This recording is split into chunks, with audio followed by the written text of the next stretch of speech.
విశాఖలో మరో ఉన్మాది రెచ్చిపోయాడు. తల్లి కుమార్తెలపై కత్తితో దాడి చేశాడు.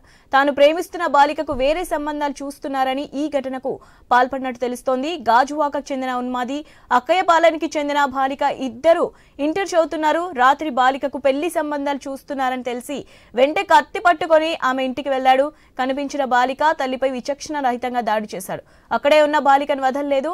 ఇద్దరు కేకలు వేయడంతో స్థానికులు వచ్చి రక్షించే ప్రయత్నం చేశారు.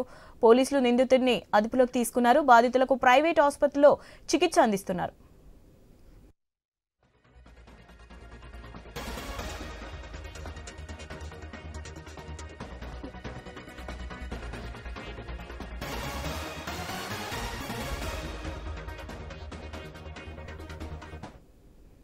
విశాఖలో మరో ఉన్మాది రెచ్చిపోయాడు. తల్లి కుమార్తెలపై కత్తితో దాడి చేశాడు.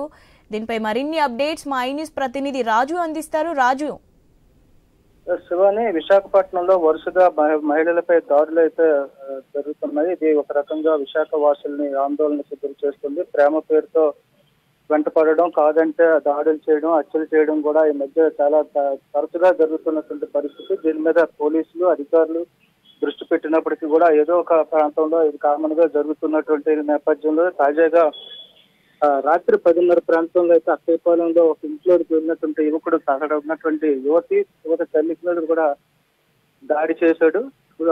ఈ హఠాత్ పరిణామంతో వెళ్ళినటువంటి ఆ తల్లి కూతుళ్ళు ఇద్దరు కూడా కేకలు వేయడంతో చుట్టుపక్కల వద్ద వచ్చినటువంటి స్థానికులు అయితే వాళ్ళని పట్టుకొని యువకుడిని అయితే పట్టుకొని పోలీసులకు అప్పచెప్పడం జరిగింది. గాజువాక ప్రాంతానికి చెందినటువంటి యువకుడు, మైనర్ యువకుడు, 18 సంవత్సరాలు.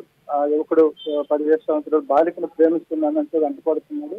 ఈ నేపథ్యంలో యువకుడి తల్లిదండ్రులకు చెప్పడం వివాదాస్పదంగా మారడంతో పాటు మరోవైపు ఆ యువతకి వేరే సంబంధాలు చూస్తున్నారు అని అక్కసు పెంచుకున్నటువంటి యువకుడు ఈ దాడికి పాల్పడినట్టు తెలుస్తుంది.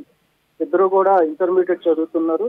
అయితే ప్రేమ పేరుతో గత కొంతకాలంగా కూడా వెంటపడుతున్నాడని చెప్పి తల్లి అయితే చెప్తుంది. నేపథ్యంలో వేరే సంబంధం చూస్తున్నారు అని కోపంతో అయితే రాత్రి దాడికి చేసిన నేపథ్యంలో తల్లికి అయితే తీవ్ర గాయాలయ్యి తక్షణమే ఆమె ఆసుపత్రికి తరలించారు. యువతకు కూడా అడ్డొచ్చినటువంటి యువతకు కూడా గాయాలయ్యాయి.